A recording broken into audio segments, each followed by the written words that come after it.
Good afternoon, everyone, and welcome to this afternoon's session of Summit. My name is Christine Anderson, and I am the Anti-Trafficking and Runaway and Homeless Youth Program Coordinator here at OCFS. In that role, I also serve as the Program Manager for the Safe Harbor New York program, and that is what brings me here with you today. Thank you for being here for this innovative, creative, informative session. I think you're really going to find it enlightening. We are especially excited this year about our theme of survivor voice. We here at OCFS firmly believe that the most effective way to build our capacity in working with survivors is to hear from the survivors themselves. We will have a few opportunities to do that just this week, including this afternoon, from a very unique perspective. With that said, at times material could be triggering, sensitive, emotional, and heavy, and we want to recognize that and acknowledge that. If at any point you need a break or feel the need to hop off, please do so. Your well-being and mental health are of the utmost importance to us, so please take care of yourselves. Our first presenter is Armand King. He is the co-founder of the not-for-profit called Paving Great Futures and author of Raised in Pimp City. He guides others out of the prison pipeline, trafficking, and gang affiliation. His experience includes creating and implementing programs serving former gang members, criminal justice involved individuals, and high-risk youth. He serves on the African American Advisory Board to the Mayor and Commissioner of the San Diego Gang Intervention and Prevention Commission. His co-presenter is Amanda Brown, who began as a businesswoman, an avid volunteer and community advocate, and chose to go back to school and complete her master's degree in peace and justice from the University of San Diego's Joan B. Kroc School of Peace Studies, bringing her unique background in community engagement, leading and developing individuals, strategic planning and policies, public relations, and professional coaching.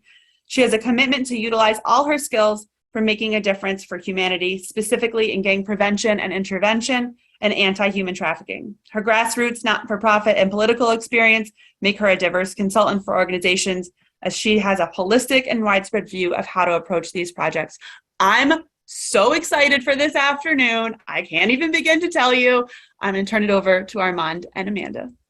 Hello, everybody. Thank you for inviting myself and Amanda here.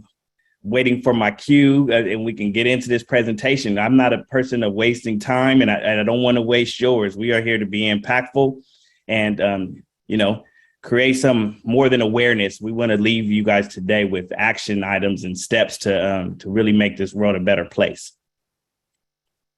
Here we go. All right. Trafficking from a restorative dual perspective. Like I said, my name is Armand King and this Amanda Brown. She will be joining me shortly. All right. About me, who am I? So my name is Armand King. As I said, I'm a San Diego native. I've been in San Diego, California. I'm a 41-year-old man now.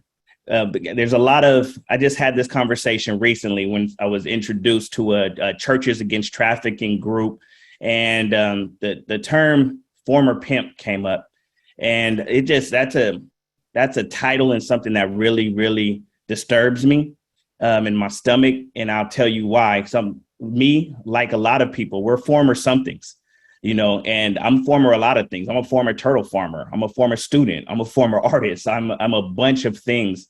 But my background, like many young Black and brown individuals, period, that come from impoverished, marginalized communities with limited resource opportunities, I grew up like a lot of the youth that are still growing up today that are exposed to not, I would say, negative things in life, becoming gang members, becoming involved in human sex trafficking, or what we called in my day was pimping and prostitution. So as a 12-year-old kid being inflicted with homelessness, I would say throughout my junior high years, I was a homeless kid, 12, 13, 14. My family finally got on their feet about 15 years old. And somewhere around 1996, 97, not just my city, but cities across this nation were overly exposed and promoted to pimping and prostitution, to human sex trafficking. It was an explosion that I have not only researched, but I was a part of. And I don't know why, but I can literally direct my first contact to HBO special Pimps Up, Hoes Down that came on, prime time, 3 in the afternoon. And me and my friends coming home from school, finally seeing what we thought at the time was prosperous, productive Black men, and seeing at the time, I repeat, at the time, seeing women that seemed happy, seemed like they were engaged in what they were doing. I revisit that same documentary nowadays, and I see a bunch of people who are miserable.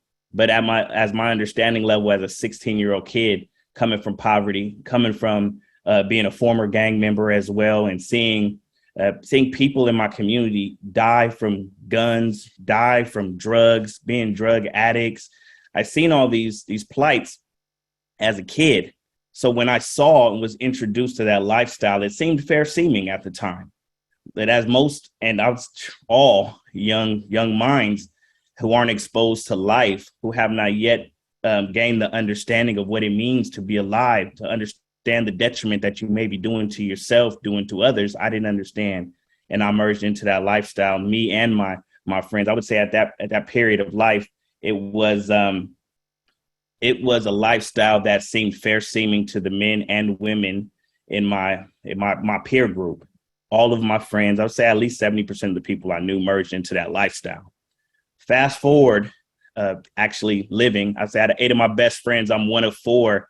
Out of 8 of my best friends, I'm one of 4 that's still alive. Majority of my friends have been murdered or have died of a drug overdose. So I sit here now as a 41-year-old man, creating and implementing programs and designing programs to help individuals like myself, help women, men, children, like all age ranges. Because what I have noticed too, fast forward from 1996 to now, the solutions and the cavalry has not come to save these individuals yet. And they're still traveling down that same preschool to prison pipeline. So background on what this work has traditionally been in mainstream. In mainstream, I'd say this work has been traditionally lock up, incarcerate. It's been to punish rather than to prevent, rather than, moving past awareness. I got into this human sex trafficking field in around 2014 when it came to my attention. And previous to that, I had never heard of human sex trafficking, didn't know what it was. If you had asked me back in the day when I was involved in the game or the life as we called it, I would have told you that's something from the movie Taken. That's something that happens in foreign countries. I had no idea that it was being related to what was happening in the communities that I was from and was pimping and prostitution. So mainstream has looked at that as, as something to be incarcerated for, rather than how do we help the individuals not to go down these lifestyles, go down these pathways in the first place. And that is where my concentration area is now, prevention. You can go to the next slide, please. Okay, so yes, I've been working with males and females, trafficking survivors, pimps, former and current gang members since 2010 is when I started and co-founded a nonprofit called Paving Great Futures. It's located here in San Diego, and pre-COVID, we only serviced people in San Diego County. During COVID, when we were forced into this virtual world, we started taking on people all over the world, not just the United States. We've had people as far as Bosnia, taking our virtual classes all over the earth. And so that is a fortunate thing that did come out of COVID, is being able to stretch beyond our just city and county limits. Walk With Me Impact. For the past 3 years, I think I was at when I was at a training in Houston, Texas, with Crime Stoppers, and it was in regards to trafficking, teaching more awareness, teaching more how, there's some similar, it's like copy, paste, repeat of these trainings that we go to, and we never move past the awareness.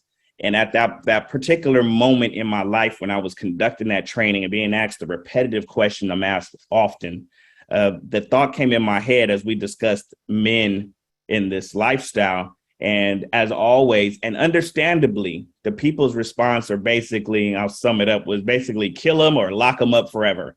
And 100%, I get it. I understand people's mind frame when it comes to dealing with a pimp or a trafficker, what you call these individuals. But in my head, I'm like, okay, can we help them? Can we stop them from ever even thinking that is a lifestyle worth them having? Because at some point, I don't know how many of you all have sons. As a 6-year-old, 7-year-old boy, no young man raises his hand in school when asked that age-old question, what do you want to be when you grow up, and says pimp, says killer, says drug addict. No, that doesn't happen. There's something in that young man's life.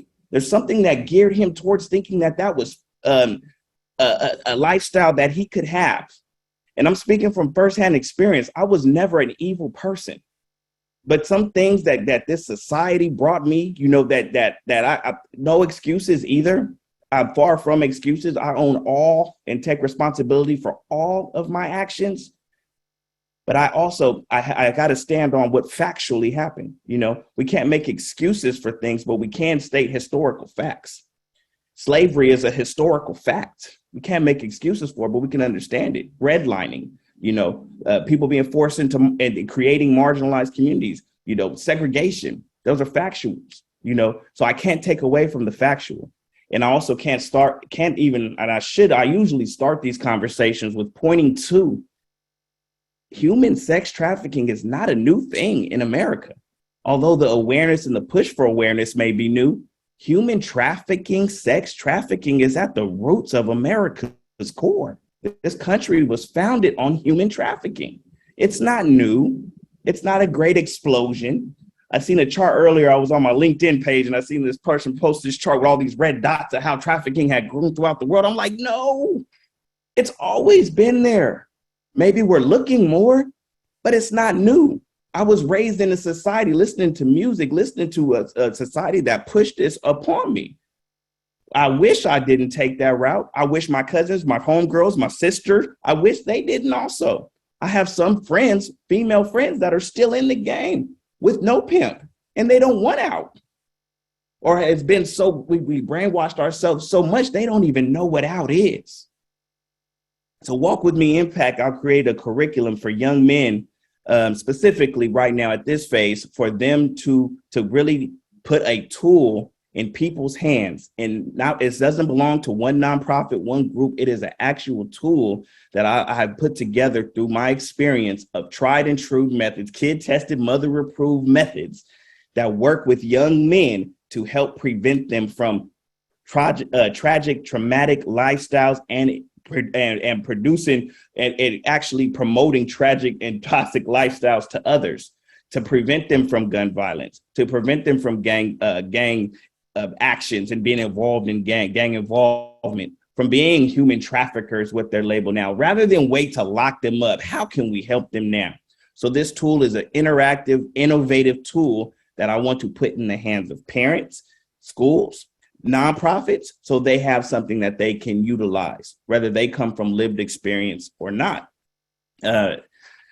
So how can we, sorry, this is a passionate topic of mine, and you guys don't know, this year right here, this may be the best year of my life, but last year was the most toxic and tragic. I lost a loved one every single month of the year last year, to mostly to murder, second to drug overdose. And I won't even call it drug overdose. I'm gonna call it fentanyl poisoning. But people that are trapped in these toxic lifestyles that we want to help them out of. So building trust with systems and communities, highly needed. And I'm probably going over my time, and please stop me if I am, because you've got a passionate individual about this, and I don't want to go into Amanda's time. But building trust with systems and community is highly needed. From the beginning, there has never been trust, so it's not a repairing of trust that is needed. And if we're talking about communities specifically, I'm here, so we must be talking about communities, impoverished communities, poor communities, Black, brown, BIPOC communities. So that relationship has been never existed. So we need to talk about creating those. And it is highly important because to get out of this mess, and we have a lot of great people in systems that I didn't know existed previous to doing this work, but do exist. And without bridging that gap, without connecting those dots and us working together, we will keep running in circles and not actually doing the service to the people that we want to. How there can still be mistrust and how important it is to collaborate. I think I just said that for sure. It is highly important I've needed to know probation officers. I've needed to know and have connections with the district attorney's office, with police department, with health and human services, with community, other organizations that might not come from these backgrounds and lived experience as I have, because I have this individual and I might be the connection point as the community. I'm the bridge. Most of the individuals that we all want to service and help, they have no tie to systems at all. There's no trust to systems. They've been done dirty by systems. So without meeting those correct people and me being that bridge, and sometimes lost in translations, this person in systems may want to do all the best thing in the world, but without the training and understanding and someone like myself to help them translate this, then we miss our target. All right. Beautiful. So hi, everyone. As they mentioned, my name is Amanda Brown. I work for myself with my organization called AB Live Well. I'll just start off by saying, I didn't grow up like Armand, right? I didn't have limited resources. I've never experienced homelessness. I grew up in a pretty wealthy town in Glastonbury, Connecticut. And, my upbringing was fantastic. I had the best education. I was in sports. I have, the best family on the planet. I actually just recently moved back to Connecticut from California because I missed it so much. So for me, I had pretty much the opposite experience of Armand. And, there's all these different, like Armand talked about, like societal stigmas, like America growing up on the foundation of this. And I would say from my perspective, there was definitely little diversity that I grew up with, or really knowledge about what other communities like Armand's community went through. I didn't grow up that way, and there was definitely for me growing up a stigma, a bias around like a sense that I grew up with the perception that any gang activity, criminal activity, or anyone that committed an offense should be punished and not allowed to be in society. Armand did talk about that a little while ago, and I am someone who very much grew up with that mindset. And so even for me, when I went to my undergraduate degree in Roger Williams, it was predominantly a white school, little diversity. I did learn a little, nuggets here and there, but it wasn't really until I moved to California that my perception shifted immensely. I started to get involved in a lot of personal development courses. These courses really help you gain insight on how you grew up and looking at different perspectives. And I remember I was in a 7-month leadership course, and it really got me in touch with my humanity and really started to shift my perception of, how I grew up in Connecticut is not the only way or only mindset. But it's funny, like as Armand said, we grow up in certain cultures and environments, and we really do think that is the way. And so it really took me diving into myself to figure out what I really wanted to do. So really got in touch with my humanity, knew I wanted to do something with human rights. So I was doing a lot of research on, how could I switch careers? What's out there that I could join a movement? Do my research. I did a search on programs and found my master's program. Is called, as Lisa mentioned in the beginning, through the University of San Diego, Peace and Justice. So I went back to school, I applied, I got in, and that's where I met Armand. It's funny how he mentions the movie Taken, because for me, human trafficking very much was all about built on movies like that and what society and mainstream does put out. And for me, I remember there was a workshop that Armand and 2 of his colleagues did on human trafficking. And at the time I was starting to become interested in gang activity and working with human trafficking specifically. And I remember we had an assignment, and it was simple. It was, what's your perception? What's your outlook on human trafficking? And for me, Armand, it's so funny that you mentioned Taken, because I'm pretty sure I printed out pictures from Taken. And what we did in the beginning of that course was put up all the pictures on a billboard of what our perceptions was. And I remember Armand distinctly looking at this wall and just saying, that stuff is scary. That's the stuff that you think is going on, but let me tell you how it really is. And so we spent an entire weekend together, and like I mentioned, I was starting to shift my perception. But that was such a crucial turning point for my career, to look at lived experience experts. Armand didn't really mention the term lived experience experts or credible messengers, but it's individuals like Armand who have been through this lifestyle and are now really passionate about making a difference. And so I remember I also got an internship at the time with the mayor's office and connected with the executive director of the Gang Commission, who was also a colleague of Armand's. And it shifted the entire trajectory of my career. I graduated and stayed in touch with Armand, continued working with the executive director, just did my due diligence, did my research around who else is doing this movement in San Diego. I was blown away by it and blown away by the restoration and really, like Armand said, like not criminalizing individuals for what they've been through. And so who I am now is, for me, I can say genuinely that all these individuals I work with, lived experience experts, credible messengers, everyone that Armand is pointing to, the most loyal, loving human beings I've ever worked with, ever in my life. And, there was one other documentary that I was on called Stolen in San Diego.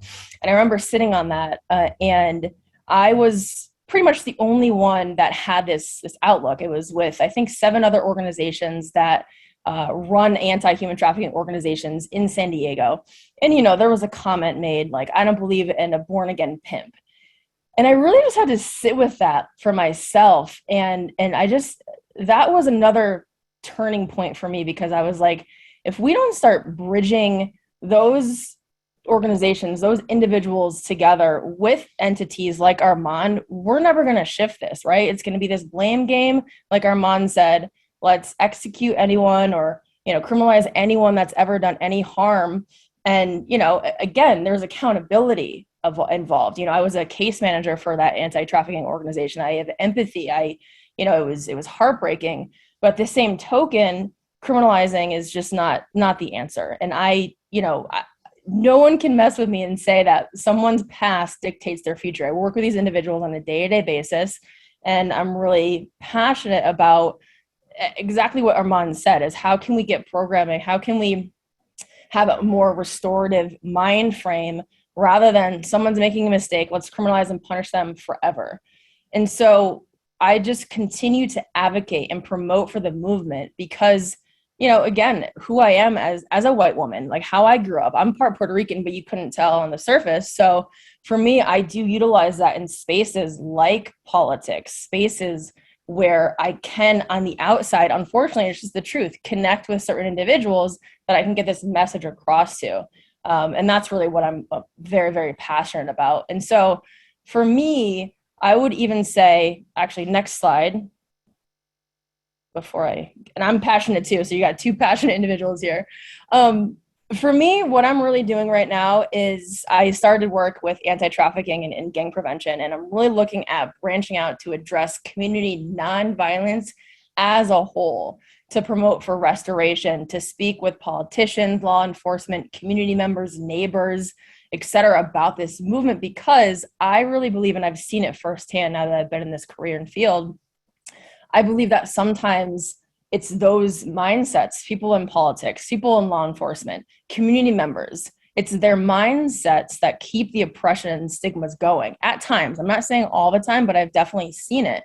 Like Armand said, these marginalized communities, not allowing to be trusted, right? Like these communities sometimes just aren't trusted by the other population and society. So they feel like they have no choice but to stay in a gang or trafficking or violence in general.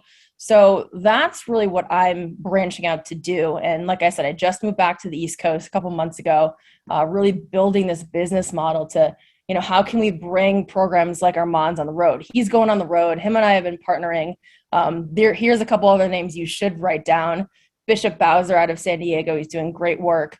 Arturo Soriano, I work with him on a daily basis. Reggie Washington, Jonas Royster, some other people that I'm probably forgetting Armand, but these are individuals that have been doing this work for decades in San Diego. And for me personally, I'm just looking at it and like, how can we branch this message out to really look at community nonviolence as a whole?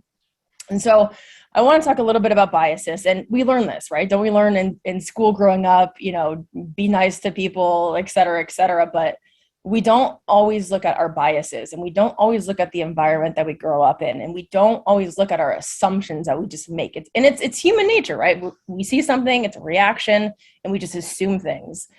And it's so important not to assume anything. You might think you're the most open, loving, and non-judgmental person, which I thought I was, but you just have to check yourself on this continuously. I have to check on this every single day. I learn more from Armand and people that I work with than, them learning from me.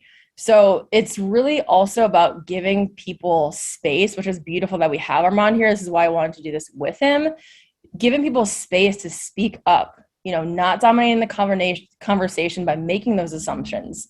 Listening and being a space for something to arise is the biggest thing that I've found, that from me and how I've grown up has been most of my education. It's just listening and grabbing the information and running with it. That's really what I'm doing with this new business model. And the other thing too that I really had to do for myself in this field and gain trust of people in San Diego, people like Armand, is really just show up. Right? It's really showing up to things. Like I went to the gang commission meetings. I would reach out to Armand and his colleagues, and now my colleagues, and reach out multiple times again. Don't assume that people aren't interested. You can ask Armand. If I don't hear from him after 2 or 3 times, I'm emailing his assistant or I'm calling him. So don't assume that people aren't interested because they don't respond. Even if they're making certain faces or have certain body language. I know that there's a lot of trainings out there around body language or what people's expressions may look like, but sometimes it just has nothing to do with what they're thinking or even you. And so it's really about giving space to all of that and not making assumptions. I can't emphasize that enough. And the other thing that I'll do, and then we'll go to a question and answer, is the thing that I had to also do, and I'm still creating, is really creating teams and champions for restoration. So this conversation stays alive, right? I can't be the only one who grew up like I did and do it on my own. So how can I create a team around me? I have for example, a team of interns right now. I have 4 interns, and they have never heard of this movement before. And it's so fun to watch them because I'm giving them research projects and just assignments to have their mind expand. And I would say that's another really important element, is to create teams and champions. If you have a voice and you have a platform, utilize that to create champions around you as well. So I'll also pause and we can go to Q&A, because I could also, like Armand, keep talking because I'm very passionate about this topic. Thank you both so very much. I think one of the things that I kept seeing in the chat was, we love the passion, keep talking. This is amazing. So if you have questions or things that you'd like to share in the chat, now's the time. Throw them in there, or the Q&A box. I can see both.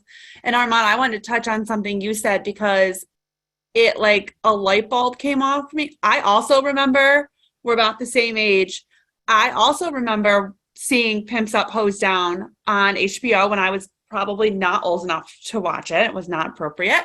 And how, the girl, and it was Ice-T, right? He had like the big fur coat and they had the canes, and the girls were all dressed in these gowns, and it looked like a party, right? And like an award ceremony. I don't know. It's all kind of coming back.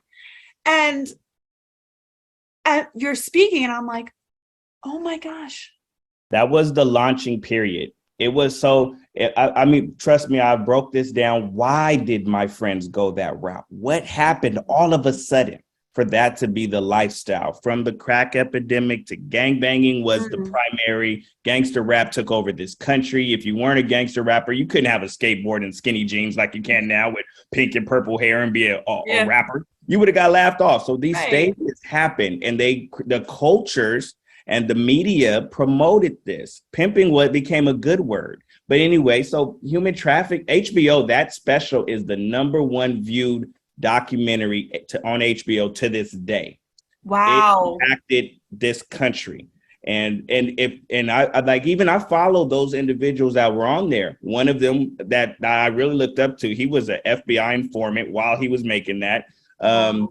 Many of the individuals have come out against it. It was that one, and then American Pimp came out next, and they've come out against it and saying that was the stage of setting new laws And human trafficking, the word, the laws came immediately after that now targeted those individuals who were paid to promote it. So individuals like them, so there's a lot to this. This is that we cannot be surface people, root issues, including with how do we help? If we keep, I'm not a gardener, but I believe that gardeners, to get rid of weeds, you need to dig it up by the root, and you can't just snip the leaves because you keep getting weeds. So until we go to the root issue, we're going to always have domestic urban human sex trafficking, which I call it.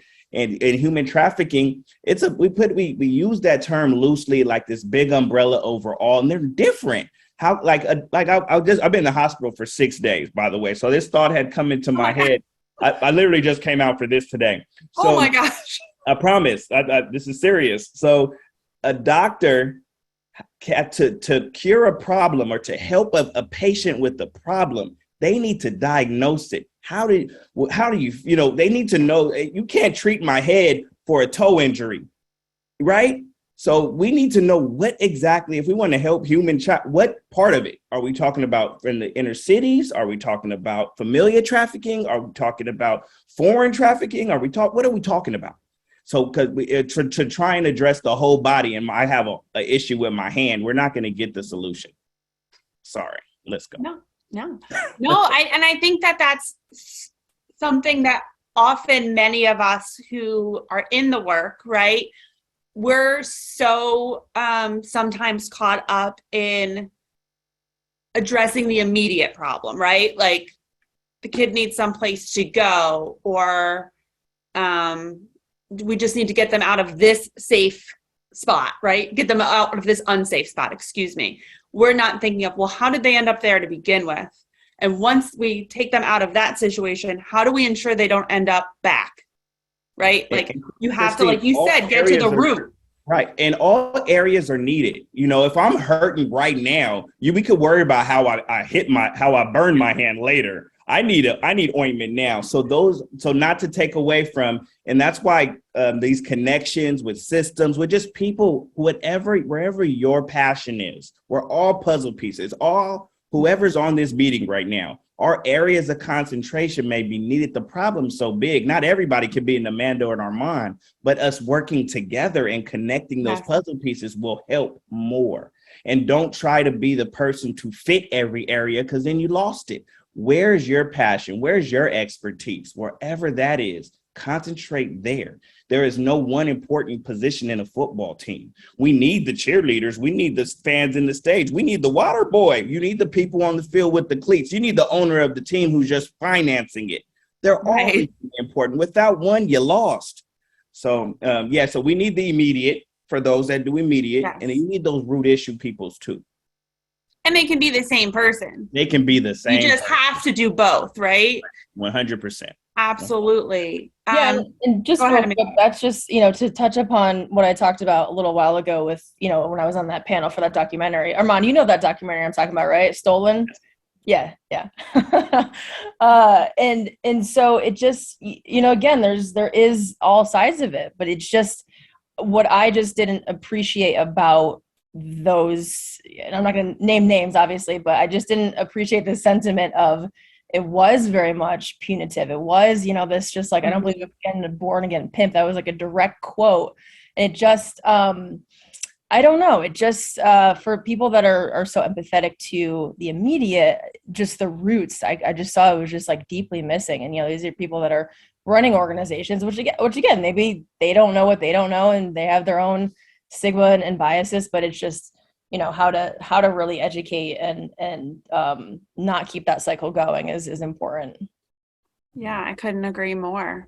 And I like that you both reference Taken, because that's always my reference when people are like, oh, it's this. I'm like, it's not Taken with Liam Neeson. Like so much more than that. Yeah, and when I look at there's a lot of organizations that they have a problem with people recidivism of survivors or people they're helping going back into the game. What is that? What is that issue? What's the drawback? What's pulling them back in? Does this trafficker pimp have a better plan than you may have? We need to address these issues. What are the root issues that are causing someone to enter into this lifestyle in the first place? Address those and we'll help more people.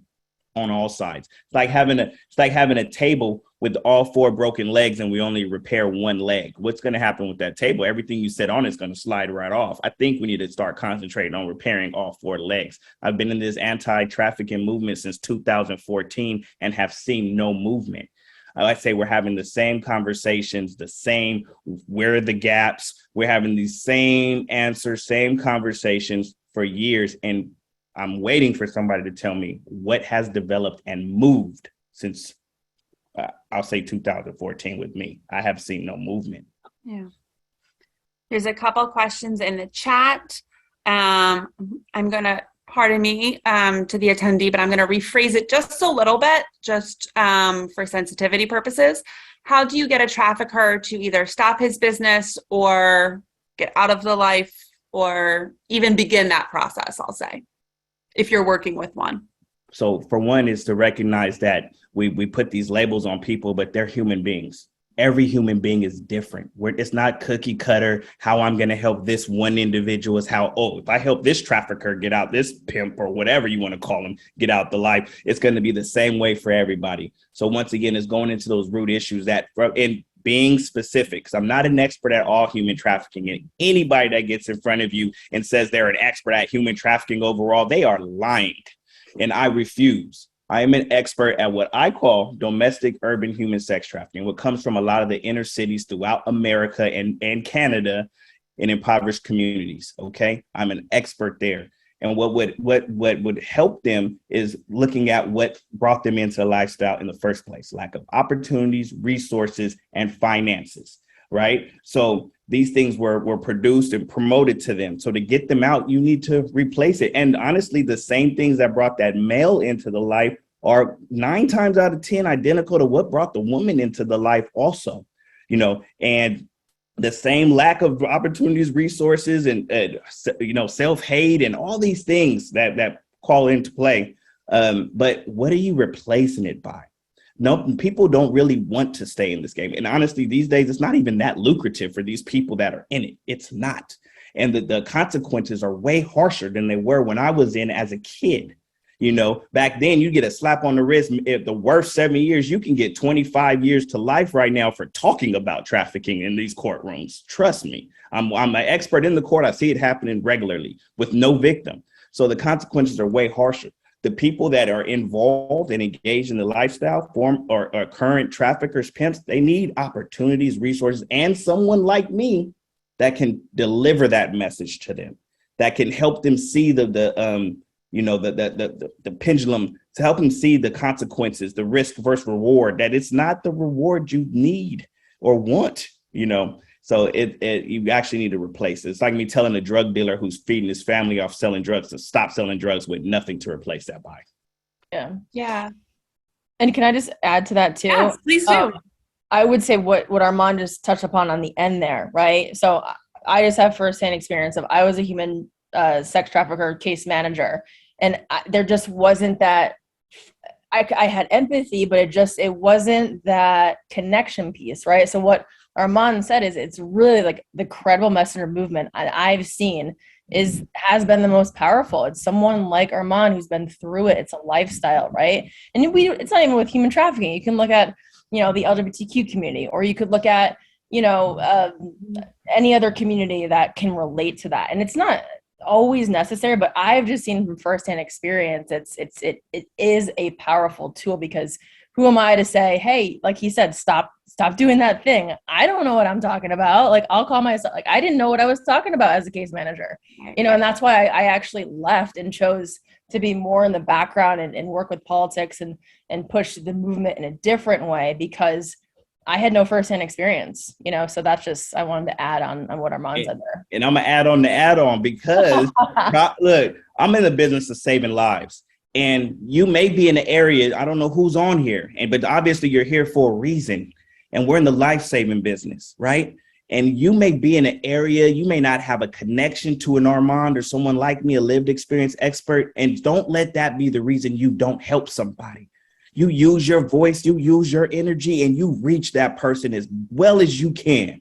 And box check that. God, universe, I did my part.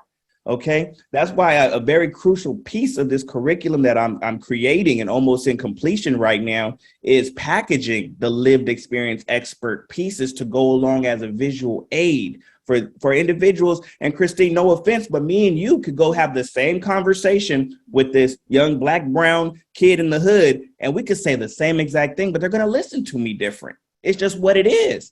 But I don't want that to stop you from helping this kid. Please help that kid. So if I can, so that's why what I'm creating to me is so important, that I want to put in the hands of individuals and groups so that they can deliver this message that I know works. But yes, for the best results and the immediate impact, you do want to find somebody, like Amanda said, no matter what the task is, if it's human trafficking, if it's drug addiction. How are you going to tell me about drug addiction? You've never been addicted to drugs. I'm going to look at, like, what do you know? You know, how do you know what withdrawals feel like? You know, how do you know? You don't. So anyway, I know we got questions. No, that's perfect. And actually, it's so, I always love how when we create Summit, we always feel like we have all of these different sessions, and the presenters, honestly, we just schedule it based on your availability, right? Like, we don't say, oh, well, we should do this one first, right? The presentation we had this morning featured credible messengers, young survivors, and they had made a movie. It was fabulous. And one of the first things they said was, one of the young women said, I had a therapist say to me once, I was venting to her, and she said, I know how you feel. And I knew that this upper class Caucasian woman who was going home to her nice house in her nice car could absolutely positively not know how I felt in that moment. And so one of the biggest takeaways, I think, from this morning session is we all need to stop saying, just in general, I know how you feel, because 9 times out of 10, we have no idea.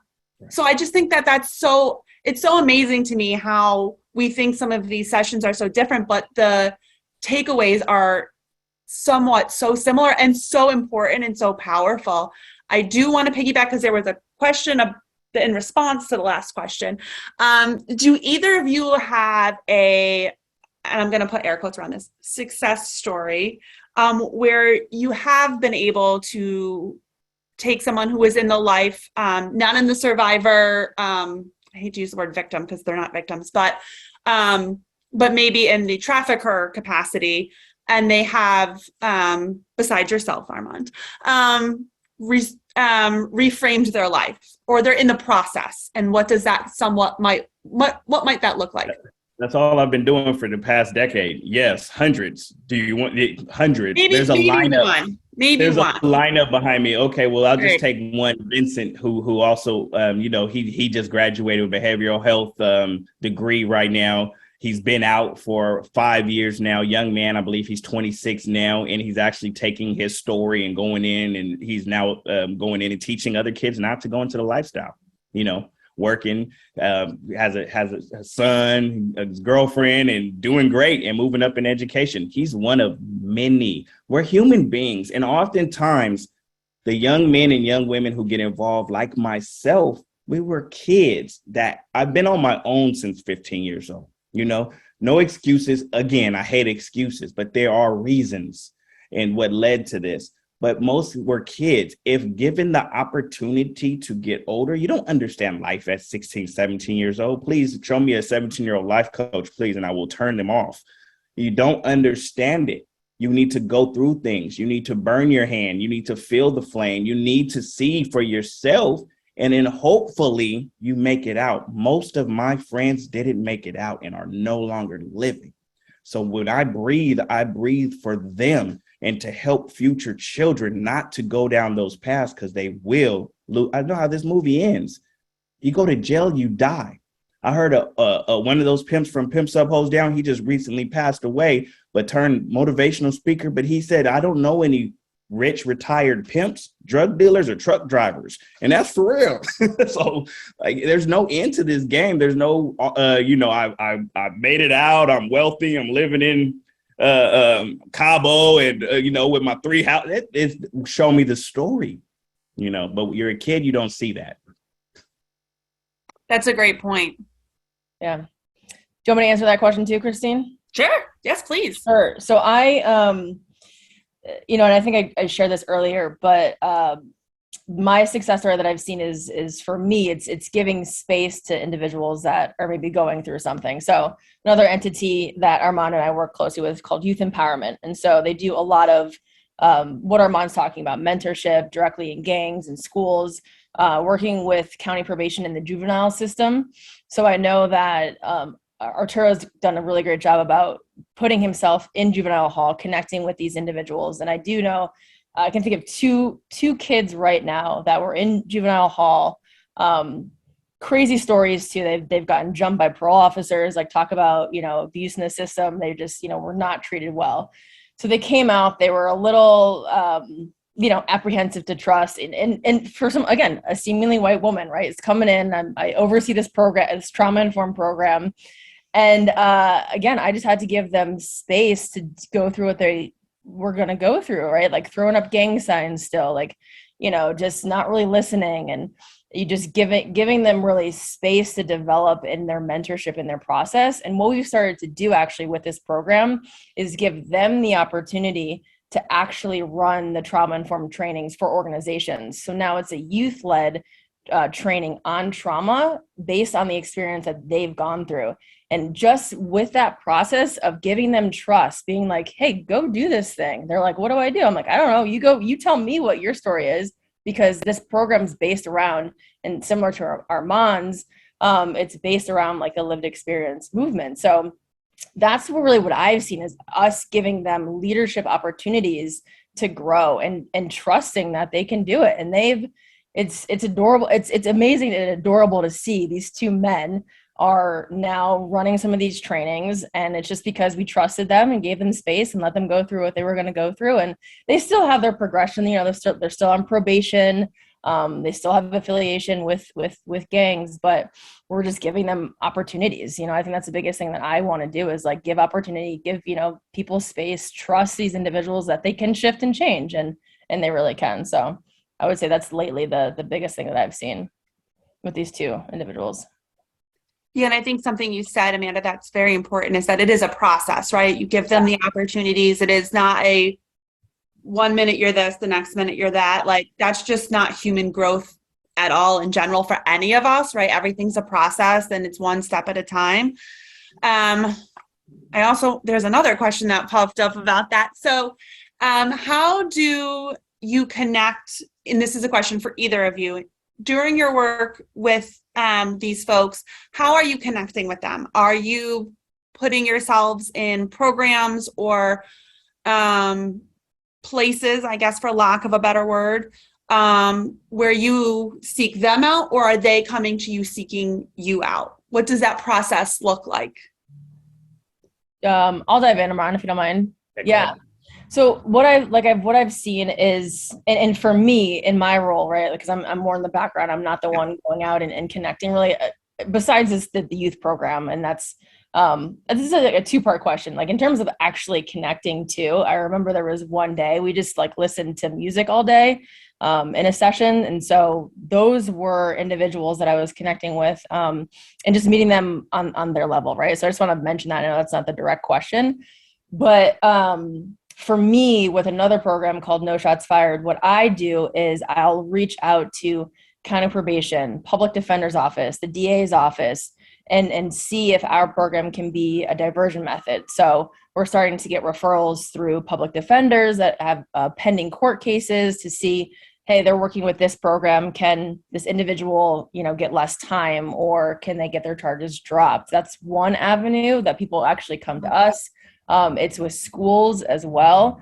And then we also do have a team that goes out and directly works with gangs, ex-gang members that are reaching back out into their communities to connect with adults and youth to see, just be a presence there as well. So it's, I think Armand mentioned this earlier, it's not one thing, it's everything. So I make sure I would say 2 weeks, I'm looking at a list of, who else can I reach back out to? Have we received referrals from this entity, from probation, from, I'm missing a lot. There's a list of like 50 community entities, right? And that's why it's just so important to keep reaching out to get referrals. But then we also have a team that's going directly into gangs as well to do the street outreach. And I might be missing some things, but I'll pass it over to you, Armand, to answer that question.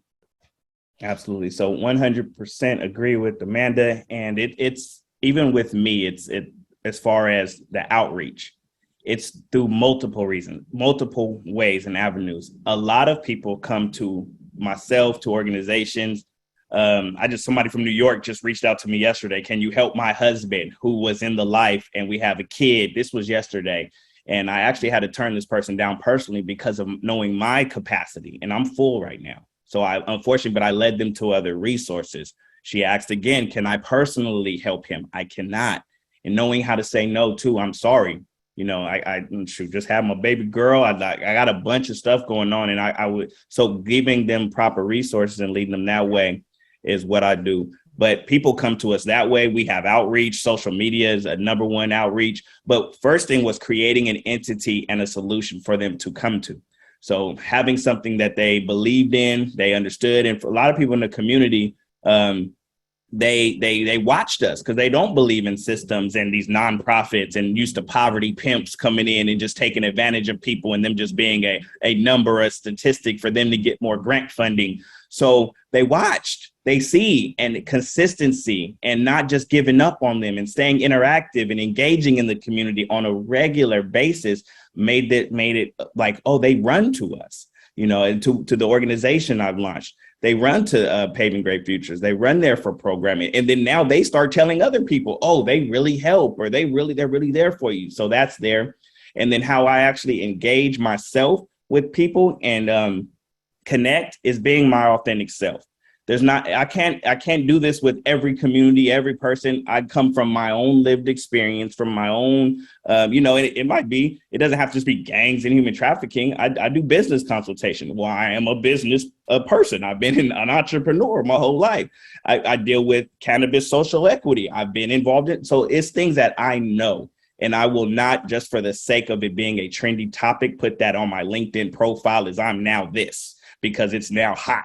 That's not me. If I know it, I do it. And just wanted to tap into and it's connected to here because I did see I'm kind of just checking in on the chat too. And somebody has said, you don't need to be a drug addict to be able to understand the devastation. 100% correct. And 100% correct to that person. And I'm an individual. We're all individuals, and everything that's coming out of my mouth is based off my lived experience, my opinions, right, wrong, or indifferent. I agree to disagree and agree with people. We're all individuals. We don't become enemies. But in my personal opinion, to have the maximum impact on the individual and connection is if you share a common experience, interest. That is to me, that is the most maximum. But I understand what it's like to lose a kid, although I've never lost one because I've been around parents who've lost sons and daughters to murder. So I understand and empathize, and I can help somebody. But that mom who lost her son to murder can help another mom way more than I could. That's a great analogy. So one of the things that I saw in the Q&A was, how do you determine, and I use the word determine very loosely, when someone is ready and able to be a credible messenger? Hard. It is hard, right? Sorry. And thank you for saying that. And just because someone has lived experience and been a former gang member or former survivor and former pimp does not mean they need to be leading, teaching, instructing anything. Yes.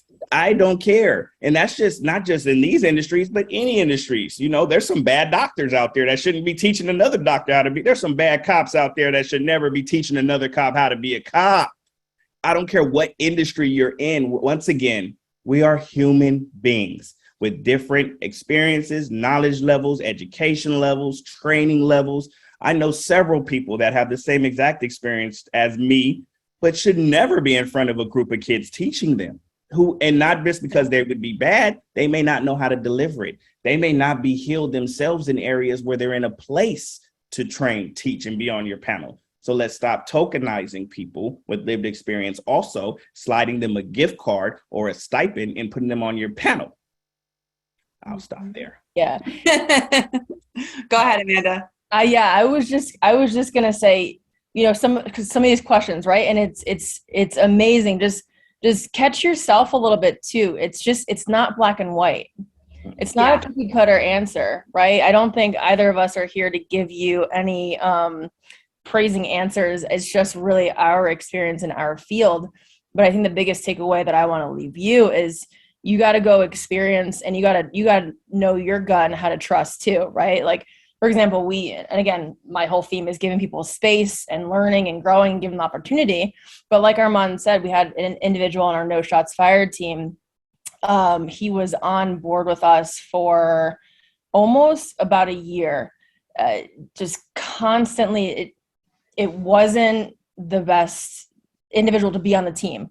However, he was a lived experience expert, like great experience, great energy, but there was just something missing, but we kept trying. Because I'm not someone, again, not punitive, that's just going to kick someone off. Right. So we kept trying and trying and trying. And at the end of the day, unfortunately, it was just too much for him and too much for the team. And it was just dragging it down. And so he had to step down and step out of that. Right. But I couldn't have predicted that. You know what I mean? So it really is a little bit about trust. It's trusting your gut, giving people space and opportunities, because nothing Armand and I does is cookie cutter. It's just not. We're human beings. Nothing in life is cookie cutter. Let's stop trying. It's easier for us to box somebody. Okay, you're this is the way you operate. I get it, but it's not like that. I don't care. You can't go randomly pick let's go pick this random white person in La Jolla, in San Diego, and say, how do all white people think?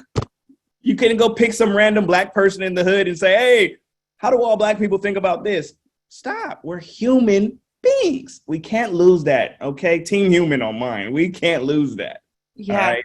And another tip, though, is find an organization that works with, that's trusted, that's vetted, that's been working with lived experience experts, and ask them for recommendations. Just go find somebody there. Believe me, lived experience experts, quality, are underpaid, underutilized everywhere. So they could use that extra to come consult with you, help you, hired on by you as an expert, like you would pay this person with the initials after their name, the degrees. Trust me, they could probably help more. Absolutely. Yeah. Couple more questions, so I hope you guys are ready. What is the relationship between gangs and trafficking, and how have they become integrated? Armand, that's all you. So once again, I'm going to be very specific, because I have learned and heard of these gangs, and we call that gang loose label, that have gangs that traffic. But I'm going to be specific to what I know. Black and brown, blood, Crip, SA gangs do not, in my opinion, as a whole, a unit, traffic. They don't even operate together. This is not the mafia. There's no leader. People in these areas claim this gang, and more so they kill each other. People from same gang kill each other now more than ever. This is not the 80s, 90s. We're talking about 2022. Once again, not cookie cutter. And I live amongst them. I study gang activity very, very much so. So I'm speaking from a level of personal authority. And I say the people that there may be an individual or individuals that claim that gang, that territory, that may get involved in pimping and trafficking. From where I came from, you would have to leave gang banging to really pimp.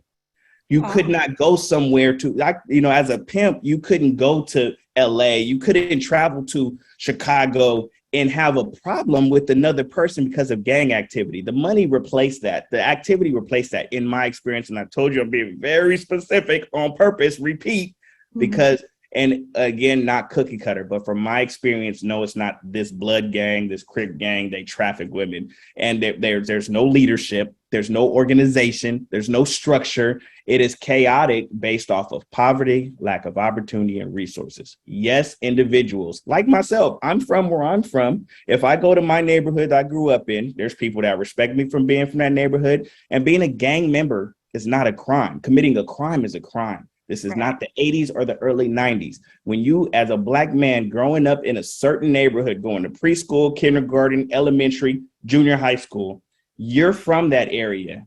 That's just the way it's morphed into that. you go ask a kid, where are you from? If they say, I'm not from anywhere, what high school did you go to? They'll even ask you, where does your grandmother stay? And that's where you're from. And you get forced into these boxes and you accept them. You know, we're coming from a people that have been rejected for everything possible. To be accepted, to be from somewhere not based on how much money you have. You got to pay to be in Little League. You got to pay to be in a soccer club. You got to pay for all these extracurricular activities. To a poor young man from the community, the hood, who does not have these opportunities, who has a sense of belonging and want to belong to something like every human being has, but being denied those opportunities. You have this crew, this group of young men who are also in the same position of you, and they don't deny you because you don't have the money or the nice clothes or the family that's upper class. All they care about is your heart. Yeah, they're joining that crew. Yeah, they're claiming that crew, but that doesn't mean, and we can't judge an individual's actions and judge the group off the individual's actions. I know gang members that are pediatricians right now. I know gang members that are generals in the Army right now, firsthand, friends, you know, that are in Harvard, you know, gone to Howard, graduates, that if they come home, they might say blood. They hang out.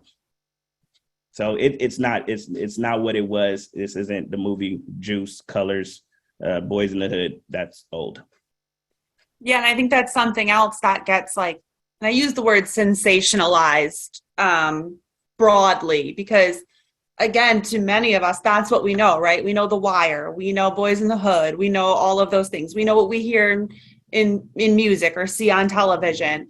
So that's, I think, when that's all you've been exposed to, that's what you don't know what you don't know, right? So, and I get it. And I think that's an important point that you made. Like, it's not a crime to be in a gang; it's a crime to commit a crime. 100%. Yeah. All right. There was a question, but I think you actually just addressed it. So, do you have any names of organizations you would recommend that work with gangs or gang members? Amanda knows them all. I'm gonna let her answer that. Yeah. East Coast or West Coast, though? Which coast, man? Yeah. I don't recognize the name, but I imagine the East Coast. Okay. The majority of our participants, but I could be wrong. So the person who asked that question, if I am inaccurate, please correct me in the chat. Yes, I do see East. Yes, she said East Coast. Feel free to reach out to me. Like I said, I just moved back, but I'm hitting the ground running. So I do have some connections. I just don't have them off the top of my head, but I'm starting, like I'm doing I just got hired to do a big project in Bridgeport, Connecticut, which is a really crime involved area. So I will be learning more about what organizations are over here. So just reach out to me because I'm still learning the lay of the land. So Community Connections, CCYF, CCFY, Community Connections for Youth. So they are responsible. They do a lot of work on the East Coast. They are actually responsible for, at one point, maybe 8 years ago, they received a grant to go travel the country and connect and help nonprofits connect with systems. What me and Amanda are here talking about now. They came to San Diego. Why I know Reggie Washington that she mentioned, Arturo Soriano, is because they came, brought systems, probation, health and human services, county people. They brought us in classrooms together to teach us how to work together. But they deal with they look up CCFY and they can connect you with groups, because you might, East Coast, that's a long place. That's a lot of, like saying, where in the West Coast? I'm like, okay. So if you start there, look them up, Community Connections for Youth, and they'll direct you depending on where you're at. It's great. And we had two people, one as one of our Safe Harbor coordinators, and the other one is from WRI, who put the link to CCFY in the chat for folks, which is super helpful. Thank you both so much. I don't want to say this is the last question because I don't like to speak inaccurately, but the last one I see is, Armand, how do we access your curriculum? And is it available?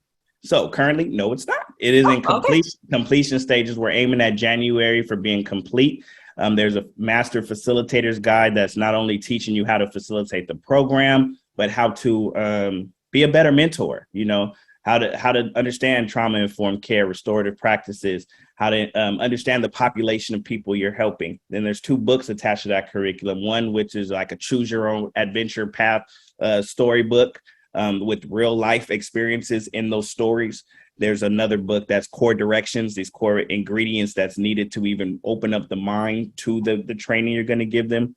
The homework the kids will receive, the youth, it's ages as K through 12. The homework is rap music that we're composing right now that's in production to go along with the lessons. You know, I don't remember anything a teacher ever taught me, but I can recite every Snoop Dogg line from 1993. So I was able to be taught. It's just the teacher wasn't the one that was delivering the message. So we understand that. And then there's also that, like I mentioned earlier, if you don't have access to lived experience experts, but need that added voice, we're creating visual aids to go along with that so that you can be as impactful as possible. It'll be ready January. Currently, the demand has been so big that schools have been calling on our team now. As of today, my next meeting that I'll have, we're doing the fentanyl gun awareness and gun prevention, fentanyl awareness and prevention in schools now. Take basically what the curriculum is, but packaged that we deliver in an innovative way to schools. And with that, my team can travel and located throughout the United States, and we're ready and willing to come anywhere we need it now. You know, like I said earlier, I wish I was making it up, but I lost at least one loved one every month of the year last year. 15-year-old kid, 7 mentees of mine. Number 1 cause of death, murder. Number 2, fentanyl poisoning. So this is very crucial. And we need to get this out sooner, but that package will be ready come January. Okay, and I'm glad I didn't say that was the last question because I would have been eating my words. All right, so we have 2 other ones. I agree that being in a gang is not a crime, but do you feel that the gang culture as it is today, not back in the day, is an opportunity to participate in illegal activity? Or makes that more opportunistic, I should say, maybe. So I'm going to say, erase the word gang and replace it with poverty.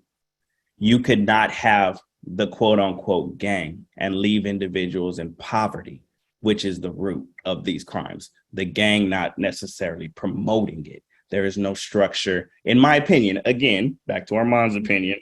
You know, my mommy say opinions are like, anyway, you know the saying, but poverty is the root of all evil. You know, you leave people in those situations, then yes, you leave me in that situation where I have no opportunities, resources, guidance, proper mentorship, and I'm poor. Most of my peer group and people I know, they got their criminal history based on something to do with finances, stealing from a store. You know, the first time I started really stealing, I was stealing food from a Jack in the Box drive-through window. I never got caught, but had I did, I would have went to juvenile hall, but I was homeless and I was taking that food back to my family. A lot of these situations are based off poverty. These kids are not monsters. They're kids. Yes. Well, that leads right into the next one. And maybe it's the same answer. What are some of the most common contributing factors, I'll say besides poverty, because we know that's the biggest one, right, for initial involvement in trafficking? If there's others you can think of besides poverty. The list: lack of opportunities, lack of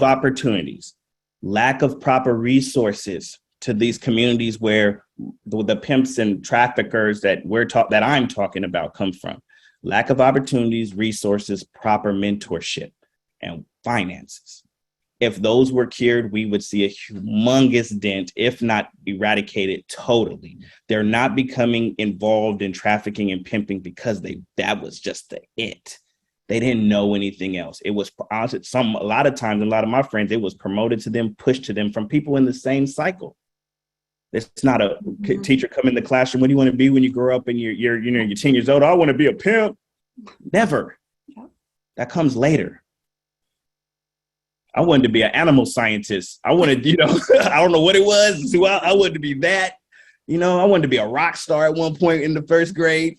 Who doesn't? I was an artist. Like, had that been promoted, I would have been a great artist. I'm designing comic books and doing art now as a 41-year-old man. But what happened to those other 30 years? Like, lack of opportunities, resources, and finances. And teach them ways to get money outside of those. You leave this kid in poverty, they're smart. They'll figure out a way, whether it's selling drugs, whether it's theft, whether it's pimping.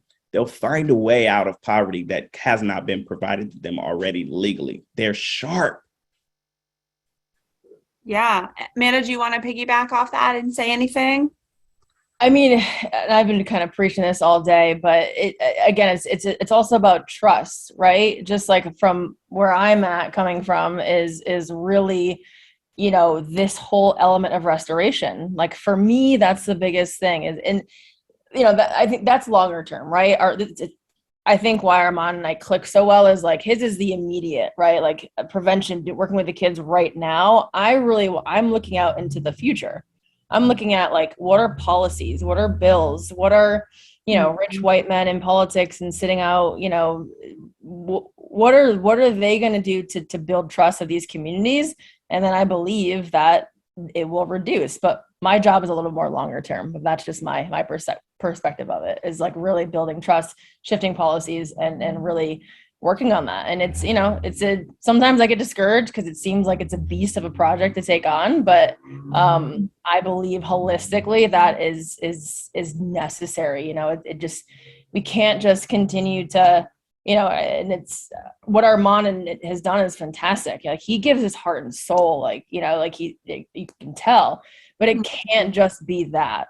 We've got to also look at what's happening in policies, what's happening in bills, legislation. I just went to a conference in DC for 2 days for advocacy. Like what's happening in the bigger picture of things that we need to shift in the future. So that's holistic. It's like a big working circle together. So. Great. I'm going to wrap us up with a reflection back on something that you said earlier, Armand, that I thought was so significant and so powerful. Many of us in the field, in human services and social work and working with young people in any capacity, we sit through many, many, many trainings about awareness, right? What are the red flags? What is it? What's the legal definition? What are the laws? What are this? But we don't ever look at it from a different lens, from a different perspective. Like, how did they get here, right? And now what can we do and how can we do it?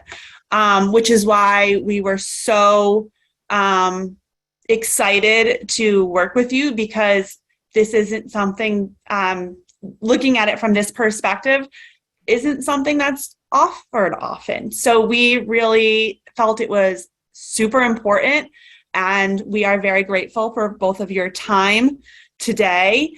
And I'm sure there will be other questions to follow, and we will be looking for your curriculum in January. Armand, I have your email. So January 1st, I will be emailing you looking for that curriculum. But I thank you both so very much for your time, your passion, your dedication. Armand, I believe you said you have a baby girl, so congratulations. I'm sorry you didn't get to become a turtle farmer. No, I did it. What do you mean? I did. You were a turtle farmer. I stand corrected. I was. There's lots of time left. So many opportunities for you to do anything you want to do. Even after an hour or so, I know that if you set your mind to something, you will do it. So Absolutely. Thank you to everyone for being here. There's so many accolades in the chat that I will make sure to pass them on to you. We appreciate you. I appreciate everyone for attending, and I will talk to you tomorrow. Have a great afternoon. Have a great one. Thank you all. Bye. Thank you so much. Bye. Bye.